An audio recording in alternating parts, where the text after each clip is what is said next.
It's that button, the one with the red. Yeah.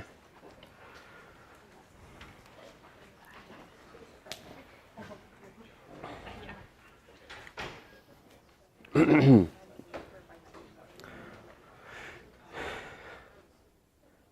was talking to a student like 4 to 5 yesterday, and then he said something about snow, and I was like, "What's he talking about?"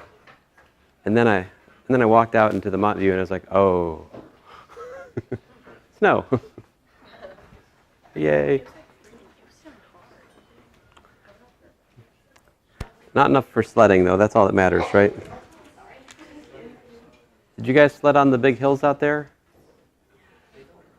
Or is it forbidden? Or is the answer to both of my questions yes?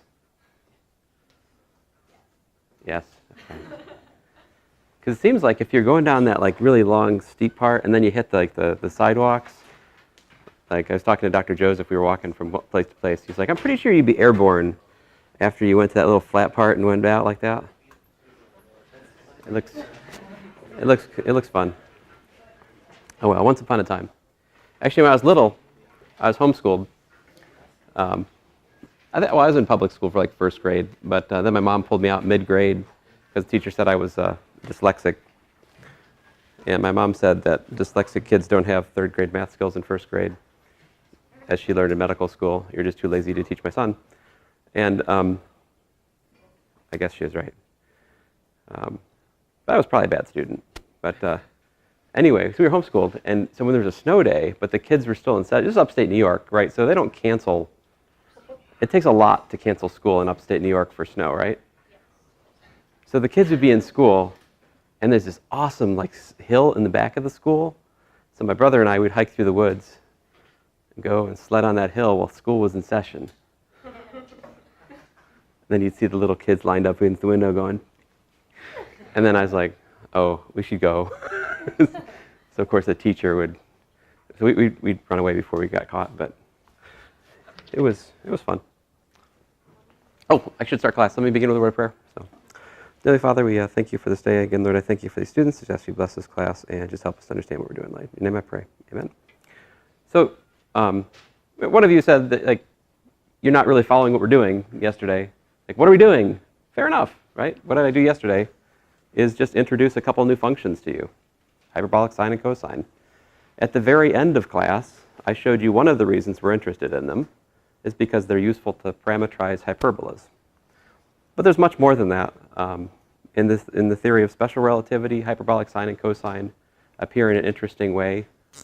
For example, you can talk about gamma, which is 1 over the square root of 1 minus beta squared. Here, beta, you don't have to write this down if you don't want to. Beta is v over c, the speed of the velocity divided by the speed of light. And this gamma factor appears in, among other places, like E is equal to gamma mc squared. This is the formula for relativistic energy. And it turns out that you can set gamma equal to, man, if I remember right, the cosh of phi. And then it turns out that the hyperbolic tangent of phi is equal to beta. So you can see what that is. If you know half of this story, you can figure out the other half. What's sinh going to be then? Apparently sinh is what? Yeah, sinh phi is, beta cosh phi.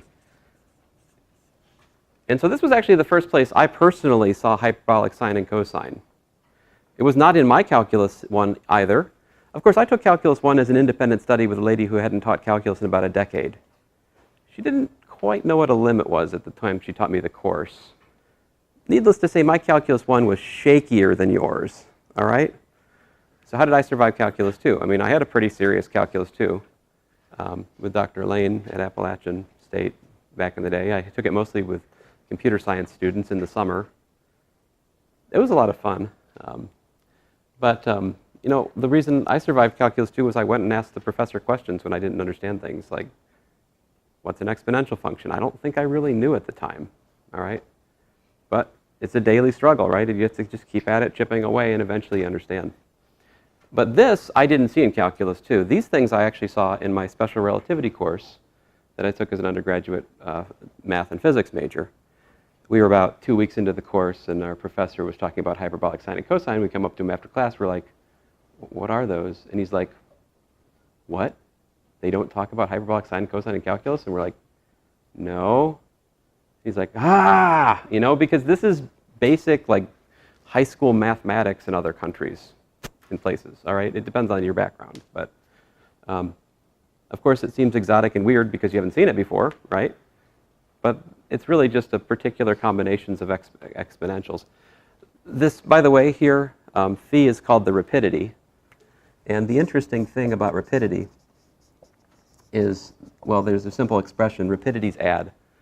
So if you're traveling on a relativistic train and you threw a baseball forward with rapidity 2 and the train had rapidity 1, with respect to the frame of reference of the ground, the baseball would have rapidity 3. And yet velocities don't add. So if the train is going 10 meters per second and your ball is going 0.99 the speed of light, it's not just 0.99 the speed of light plus 10 meters per second. There's a complicated way velocities add in terms of special relativity. But anyway, this is not a course in special relativity, so I didn't say anything. But since there was a question about what on earth hyperbolic this and that is, well, let me just say a word. Now, it's lots of other things too. It appears in the shape of hanging chains, and lots of other many physical problems end up having hyperbolic sine and cosine in the solution. For example, if you find the solution for voltage, where you have the voltage 0 at the top of the plate and fixed at a constant on the other part of the plate, and then the sides, I think, are insulated, you end up with a formula involving hyperbolic sine and cosine for the solution to the voltage on such a plate. This is something I derived towards the end of differential equations. These are just commonplace, everyday, what we would call, quote unquote, elementary functions. They're just something we need to know about. All right? Now, if I'd been smarter, what I should have done is turn the tables even further and done parametric equations first. If I'd done that first and then introduced hyperbolics, it would have been less mystical, wouldn't it have? But, I'm still learning. All right, so sometimes you have to think of my teaching kind of like a Lego set. You guys ever built Legos? Yeah. So sometimes you're halfway in the building and you have no idea what you're doing, right? But at the end, there's something to look at, all right? So sometimes you just have to kind of hang in there. Eventually, things will come together. All right. So I have two things that I'd really like to make sure I cover today in order to give you a good shot at doing a lot of the homework in Mission 1. The one is vectors in 2 dimensions, and the other is just more about what's a parametrized curve. All right? So let's start with the parametrized curve since we already got into that. So what is a parametrized curve? Why am I using this marker? It's worthless. Watch out.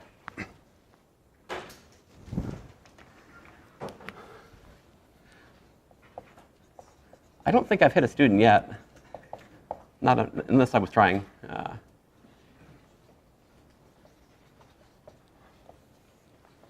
So basically the idea is this. You're given x as some function, say f1 of t, and y is equal to f2 of t for, t in some subset, let's say I. So here I is the domain of the parameterization.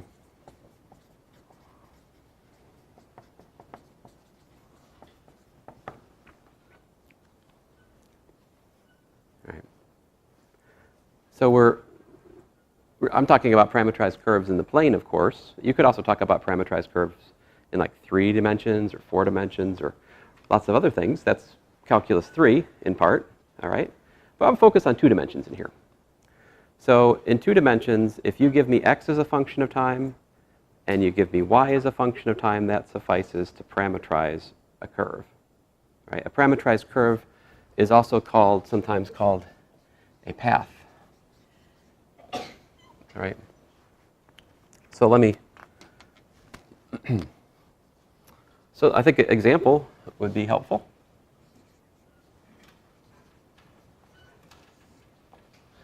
if we have x equals to, say, t, and y equals to t squared, for 0 less than or equal to t less than or equal to 1, this is a parameterization of a particular curve in the plane. All right? What is it?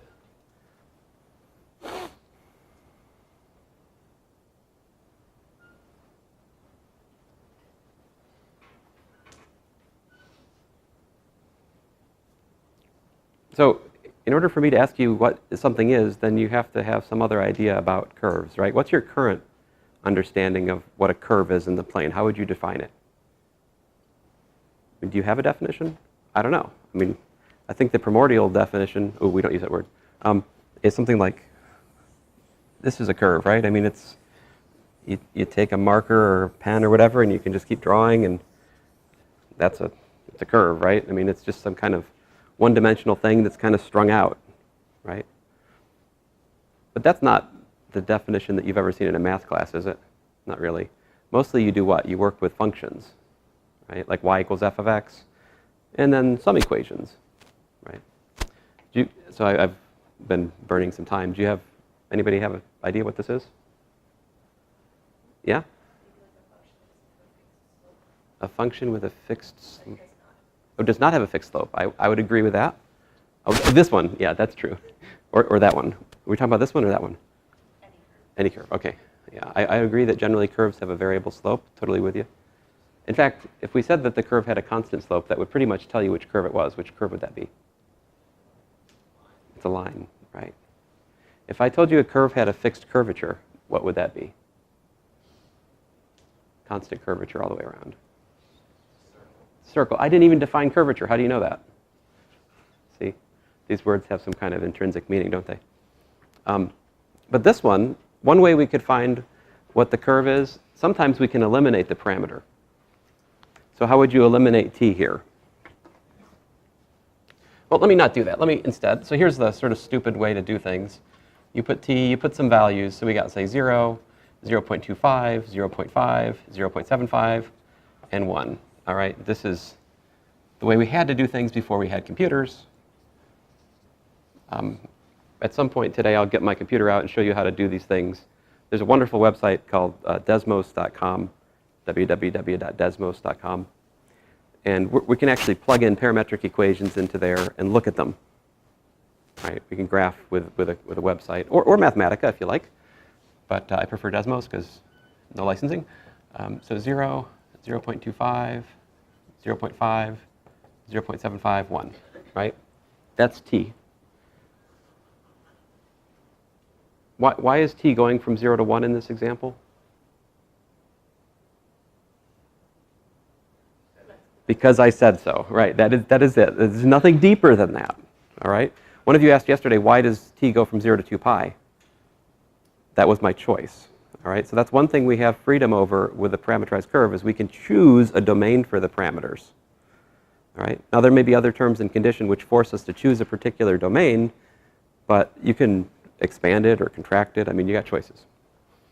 Now, this is 0. What's 2.25 squared?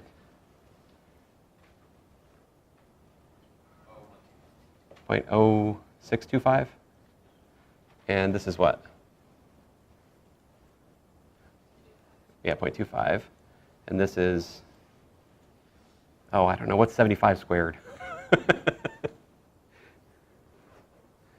Well, it's 9/16, whatever that is. What's 9/16? 0.5625. All right. My carpenter great-grandfather would be disappointed in me right now for not knowing that. Let's see here. So there you go. And what would happen? We can graph these. Now, as you can see, this is a very kind of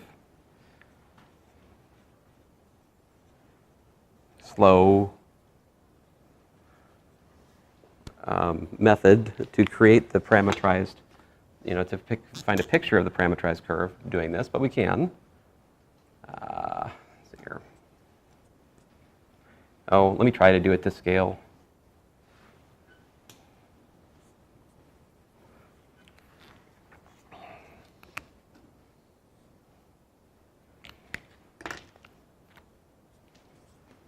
All right, so we have that. 0.25 was what? 0.5 was 0.25, so about right here. 0.75 was about point up here, and then that was a 1. And so what do we have? We have this.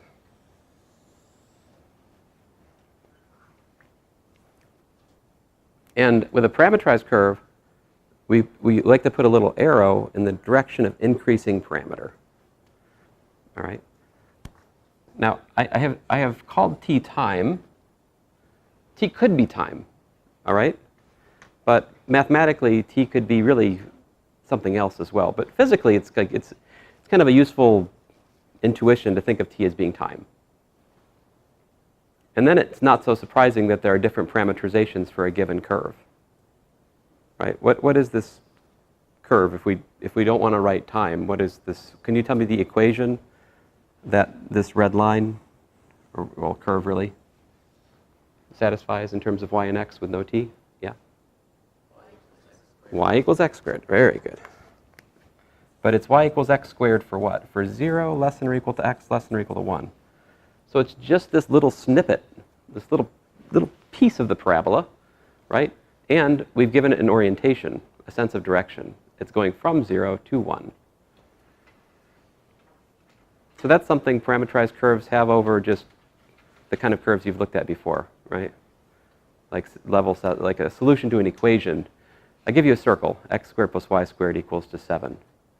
Is that clockwise or counterclockwise oriented? No. You should reject my question. We don't know. I mean, you could go either way, right? I mean, what is a clock anyway?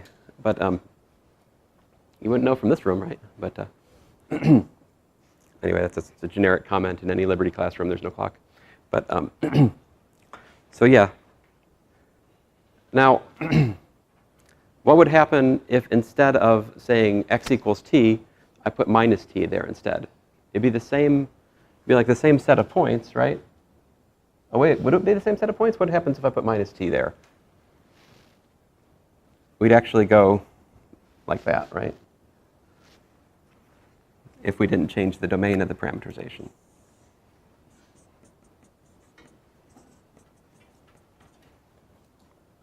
Right. All right. Yeah. Okay, so that, just a word or two. Now, so really, what I want for you guys is I want you to be able to parameterize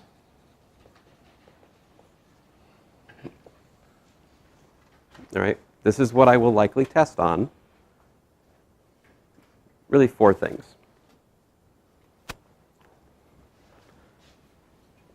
Number 1, circles.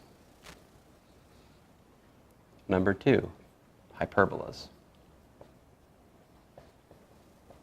Number 3, lines. And number 4, graphs. What's a graph? The graph of a function is what I mean, right? The graph of f is equal to the set x comma f of x such that x is an element of the domain of f. This notation I just used is called set builder notation. I don't know if you've seen it. Well, you probably have seen it before, but some people, this vertical bar here means such that. So the way this works is these are the objects in the set. These are the conditions on those objects, all right? If you didn't know that already. The domain of a function is the set of allowed inputs, right? We know, come on, don't be insulting, right? You guys should be like angry if I tell you something you already know, right? I paid good money for this course. You should only tell me new things. No, students never say this. So that a graph is, again, what you're most familiar with. So let's, and when I say here, be able to parameterize circles, hyperbolas, and lines, I would also add to that, and also like subsets of them. So maybe you want to parameterize half of a circle. Maybe you want it clockwise. Maybe you want it counterclockwise, right? The hyperbola. The question is, which branch do you want to You know, which branch in what part of the hyperbolas, but subsets of circles, hyperbolas, lines. So like maybe you want to parameterize a line segment. All right. So let me give you an example of each here.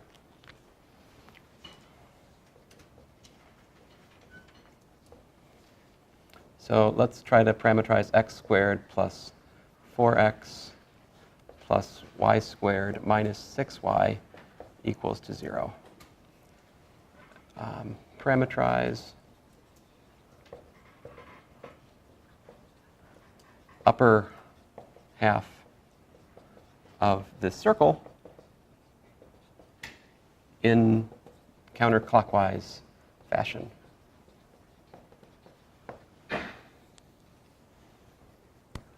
This is not the easiest example. This is kind of like a moderate. Actually, this is a pretty typical test question, honestly. If you look back in the history of this course, it's typically appeared in test 4, which no longer exists for you guys, because we have three tests. Now, this goes back to the first thing I said about algebra, right? In order to see the circle clearly, we need to complete the square. But here we need to complete the square in x and also complete the square on y to understand clearly what circle we're looking at. See, so what we have here is x plus 2 quantity squared plus y minus 3 quantity squared, right, equals to what?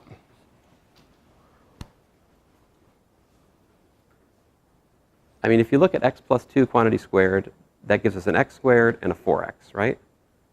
And if we look at y minus, but what else? Also a 4, right? Because if you square out x plus 2 squared, you get a 4 as the constant term.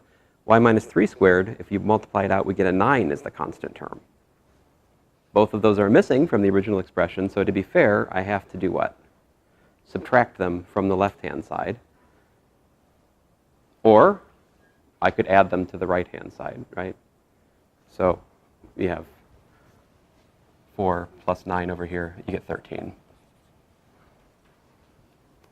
Now at this point, we have to know, and if you didn't know this, or if you have never studied circles and hyperbolas in the wild, so to speak, not from a parametric perspective, but from a Cartesian coordinate perspective, it would be good for you to take 15 minutes to read the section in your book on conic sections. Right? There's a section somewhere in whatever calculus book that you have on your shelf where you can read about conic sections. And there you'll read that this is a circle. It's centered where?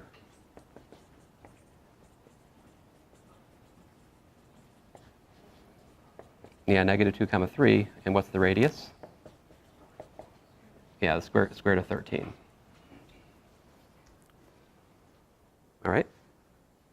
And once I know that, then there's a pretty standard thing to do. I want to basically make x plus 2 equal to like the square root of 13 cosine t, and I want to make y minus 3 equal to the square root of 13 sine t. I think of it like that because now you might say, how did you derive that? I didn't derive that. This is coming from thinking. So this is a creative leap. I'm sharing it with you so you can make this leap in the future. The point is, I need to come up with formulas for x and y, which when I plug them in, they solve the circle equation. If I make x plus 2 equal to root 13 cosine t, and if I make y minus 3 equal to root 13 sine t, what happens when I square those terms? I get like a 13 cosine squared. I get a 13 sine squared. If you add them together, you get 13, right? So it works. So therefore, x is equal to minus 2 plus the square root of 13 cosine t, and y is equal to 3 plus the square root of 13 sine t. But we're not done yet, right? With domain, what?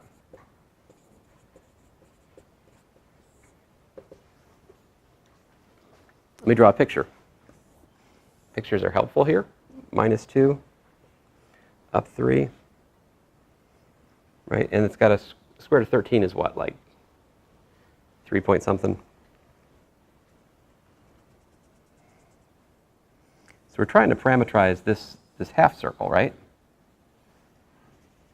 And it's supposed to have a what? A counterclockwise, so it's supposed to go like this, right? That's the direction. So writing down cosine and sine, as I did, that gives it a counterclockwise orientation. So what do I want t to range from? 0 to pi. Now, we don't know you that well, so we should check your work, right? I mean, maybe some of these could be your friends. I don't know. They could be your enemies. I don't know. We don't have enemies, right? Let's say, so t equals 0. What do you get? Is this t equals to 0? I think it is. If you plug in 0, sine of 0 is 0. We get y equals to 3. We plug in 0 into x formula, we get minus 2 plus root 13. So that I think that makes sense. So there's this point right here is square root of 13 minus 2 comma 3. And this point over here is square root of 13, or minus square root of 13 minus 2 comma 3. If you plug in t equals to pi, that's what you'll get. So yeah, that is correct. Yes, sir. How did you determine cosine t and sine t have to be square root of 13? As I said, that is a creative leap. Because I know what sine and cosine are, and I have experience with, the regular construction of right triangle trigonometry. Yes? Using that logic, could you have said that you have switched the sine t and cosine? If I switch sine t and cosine t, I'm not sure. I mean, it would still solve the equation, right? The question is that clockwise or counterclockwise? How would we figure that out? I mean, experiment. Let's try. The more honest answer, more direct answer to your question is that I know from experience that's how you parameterize a counterclockwise circle. So if you want counterclockwise, use cosine for x, use sine for y. But if you want clockwise, you can replace t with minus t. Right? If you take a parameterization and you replace the parameter with minus the parameter, it reverses the curve actually. So let's see here. Y minus 3 square root of 13 sine t. Oh, you wanted me to put sine here, right? Yeah. Put sine up here. So how do we figure out what's going on there? So I would just do an experiment, right? So x is equal to minus 2 plus the square root of 13 sine t. Y is equal to 3 plus the square root of 13 cosine t. So take these. Let me put these off in a green thought bubble so that some of you, if you're only catching 30% of what I'm saying and you jump into this midstream, you might think this is a continuation of what we were just talking about. I'm responding to a question a student asked. This is not a continuation of my example. All right, to be clear, in the green bubble. So t equals to 0. What do we got? Minus 2, right? And what do we got for y?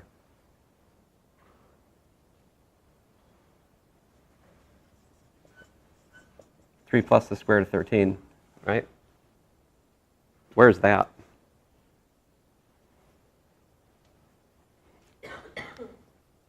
So that would be up at the zenith, like the top of the circle, right?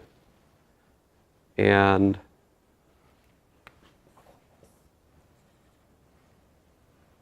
well, so it's like right up here. What happens when we plug in pi over 2, for example? We get minus 2 plus square root of 13, right? Because sine of pi over 2 is 1. Cosine of pi over 2 is 0, so we get y equals to 3. So what's happening is we're starting here, t equals 0, and we're going to minus 2. So we're going over here, right? We went over to here when t equals to pi over 2 with your parameterization. Yeah? So you can see that your formulas are going like this, which would be, it would be clockwise, wouldn't it? But it's also different, right? Like if we wanted to capture the part of the circle we want in a clockwise fashion, what domain for the green boxed formulas would we need to choose? Where would we want to start? If we want to go like from here, what's that? Negative pi over 2 to pi over 2, exactly. Right. Listen, there are more than one set of formulas for a given curve. Like there's lots of different parameterizations for a given curve. It's not a unique answer. It's kind of a, you know, there's an art to what we're doing here. There's a lot of different answers which would be correct. Yeah. Where did you come up with the domain? Like, for t?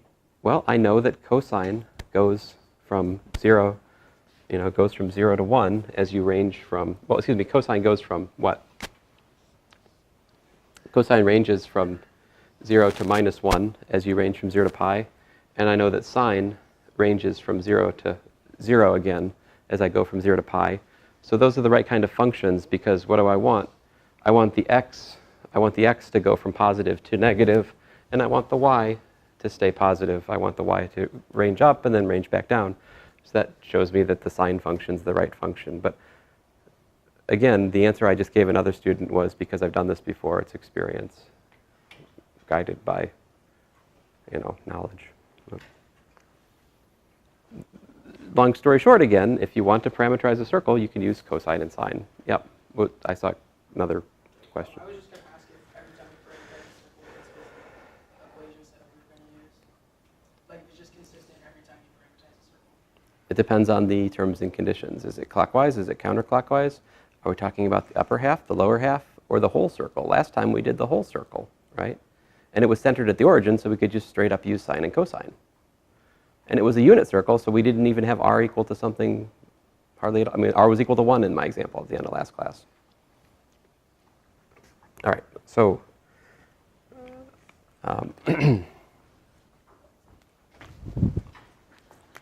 example 2. I think to answer your questions, the best way to do that is to actually give more examples. I think giving you answers in the abstract isn't going to help you as much as just another example at the moment. So suppose we want to parameterize the circle that looks like this. All right, let's say the center of the circle is at 4, 2, and suppose it has radius r equals to, let's say 2.2, right? And suppose, you guys tell me, which part of it do you want to parameterize? The whole thing? Yeah. The whole thing, all right. So find parameterization of circle. And which direction? In like counterclockwise or clockwise?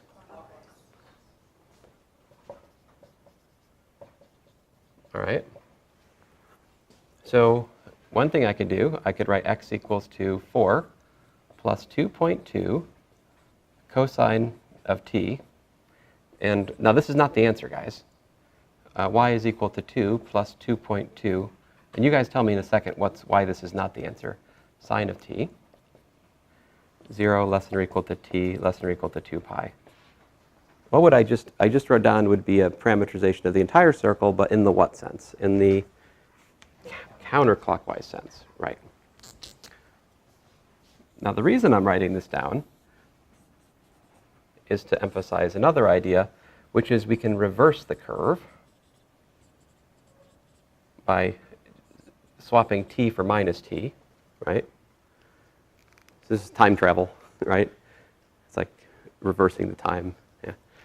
And so here we'd have x equals to 4 plus 2.2 cosine of minus t, and y is equal to 2 plus 2.2 sine of minus t. Now we can simplify those, right? This is also known as what?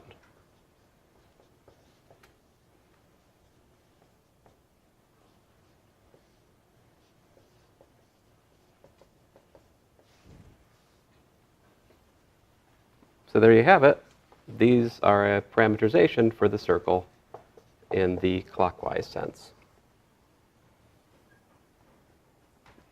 Yep. Could you also reverse the curve if you swap sine and cosine, or is it only by? There are like dozens of flavor choices here. So we could be here, we could spend the rest of the semester talking about like just different ways to create these formulas, yes.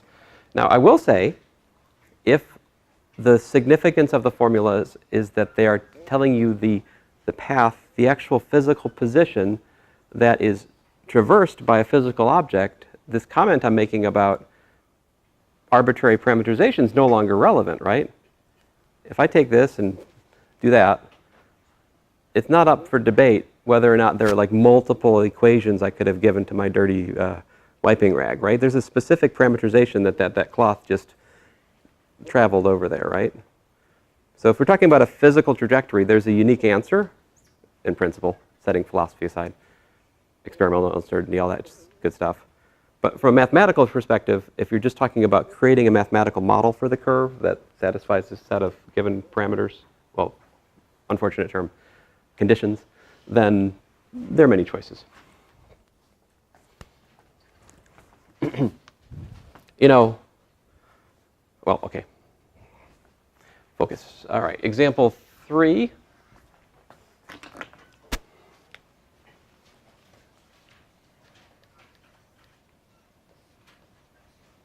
Suppose I've got y squared minus x squared equals to 1. We'll make it 10. And for upper half of hyperbola. Right. And let's also suppose we want to find an orientation which goes from left to right. So it's like a right moving curve. So here's what I think. I think about this algebraically. I remember I have hyperbolic sine and cosine. What's the fundamental identity for hyperbolic cosine and sine that we have to work with here? Are you guys, it's kind of the last thing I wrote. Am I good to erase it? All right. Poor planning on my part. I should have written down here. Oh well. Okay, so I think about cos squared t minus sinh squared t equals to what? Equals to 1, right? But I don't need 1, I need 10, right? So if I multiply this equation by 10, I've got 10 cos squared t minus 10 sinh squared t equals to 10. And then just use your imagination, right? You can see that that's the square root of 10 cos t quantity squared, right? Minus the square root of 10 sinh t quantity squared equals to 10. So what do you think we should make x and y then?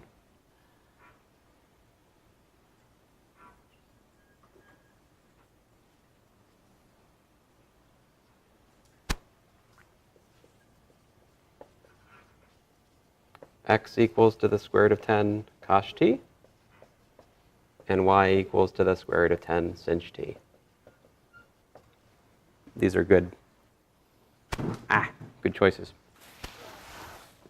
Uh-oh, did I do it wrong? Oh, I'm an idiot. You're about to, thank you. So which is which? Yeah, if I could, right? I should be trying to compare this to that, right? My goal is to find a formula for y and a formula for x in terms of time that when I plug it into the defining equation, it satisfies it, right? And what I have written will not work, right? Because the x and the y, I mean, maybe I did have dyslexia. Let's see here. After all, let's see here. There we go. Maybe I still do. As long as you guys keep me on the straight and narrow, we'll be okay. Now, does this move? Is that the upper half of the hyperbola? Did I? Huh. What does hyperbola look like? Yeah, I think that. So this means y is greater than or equal to what? What did we learn about hyperbolic cosine last time? It is at least 1, and it's usually bigger. So this is usually larger than the square root of 10. So I think we're in business. What's dx dt here?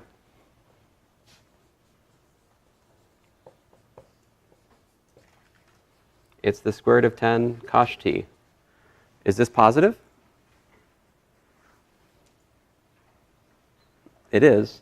And what does that tell you about a parametrized curve? If the x derivative is positive, that tells you that x is always increasing for the parameterization. In other words, it's a right-moving curve. So this is the parameterization we want. What should we let t range over? If we want the full branch, we just let t range over the whole real numbers. And there you go. So that's it. This right here is the parameterization we're looking for.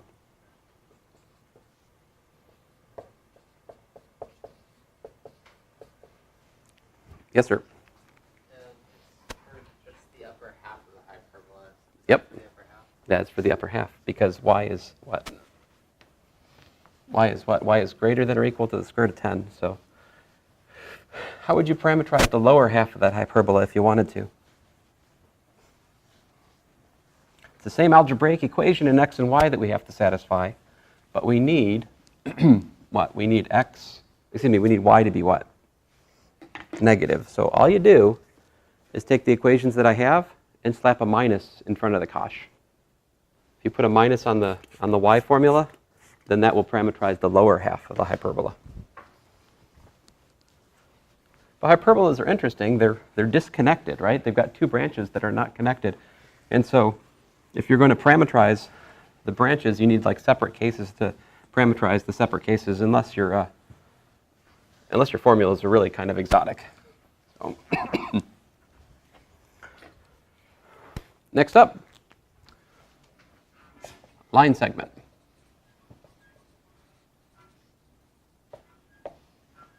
Now here, we start to get to the point where a discussion of vectors would be very, very helpful. All right?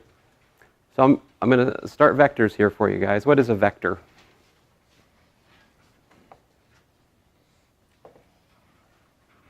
It's a directed line segment, right? So the notation is something like this. V equals to, say, V1, V2, right? We can picture a vector. How does it look? Something like this, yeah? We can talk about the standard angle for a vector. How many of you are in Physics 231 right now? Right. I think this helps you to do this here, because it's going to be required that you know this upwards, forwards, and backwards, and like inside and out, every different which way in Physics 231. Vectors are a big part of that course. We don't technically get to the vectors in calculus until calculus 3, but really, to understand parametrized curves, taking a little bit of a vector perspective is very helpful, and that's why I'm injecting it into this course. All right? Now, in my lecture notes, I think chapters 12 and 13 are the ones you might want to be looking at. Now, there's more there than we need, and we will come back to chapters 9 and 10, which are in integration. All right? I put the parametrized curve discussion first, paired with vectors. Then after we're done with this bit, we're going to come back and start doing integration by parts and all that next week, okay? A lot of your mission 1 is integration, but the start of it is about parameterization and vectors, and a little bit on like hyperbolic derivatives and such. In fact, I think I may have inadvertently solved your first homework problem in class last time. So I'm sorry about that. I've deprived you of the joy. You guys are usually happier about that. All right, let's see here. So this is the standard angle theta. We can rewrite this as V times V hat, where V is the square root of V1 squared plus V2 squared. This is the so-called magnitude. Pop, pop. Sorry, too obscure. Yeah, too obscure. Nobody watches Community anymore. Let's see here. So v is the magnitude. V hat is the unit vector. This is 1 over v times v vector, the unit vector. It's a unit vector. What's a unit vector mean? It means it has length 1. If I was to draw v hat in this picture, v hat might look like this. All right? It just has length 1. And how are v1 and v2, the x and y components of v, related to the standard angle? Right? Well, what goes on here is this piece, v1, is v cosine theta, and the vertical piece here, v2, is equal to v sine theta. Right? This is the so-called standard angle of the vector. So what is v hat?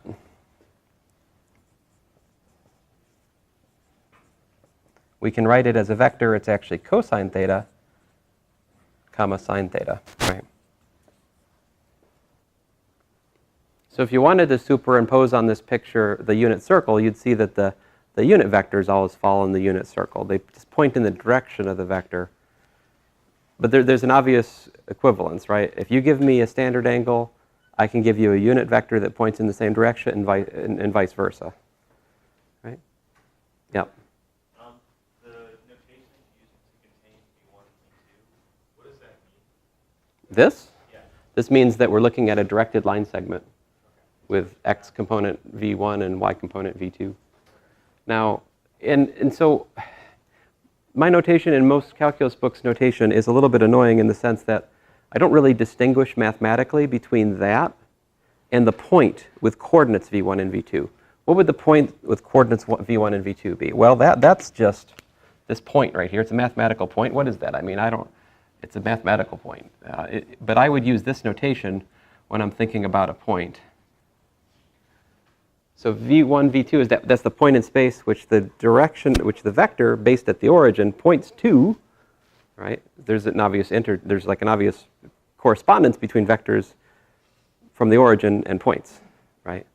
And I will freely add vectors and points like they're the same object. So I wouldn't make too much of this notation. For me, this just emphasizes that I'm thinking of a vector.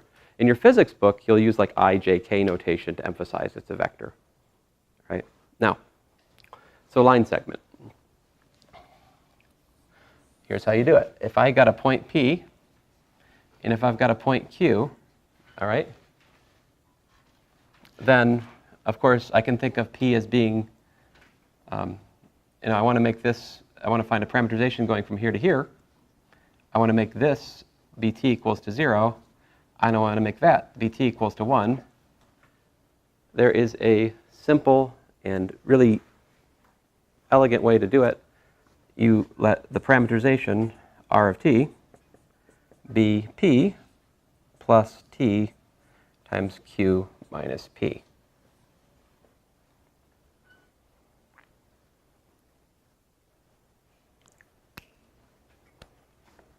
For example, if P was, say, 3, 4, and Q was, say, 13, 20, then Q minus P is equal to the vector, what is that? It's 13 minus 3, which is 10, 20 minus 4, which is 16, right? And so R of t is equal to 3 comma 4 plus t times 10 comma 16. This is now I just introduced a new concept in this example. This is so-called vector parameterization.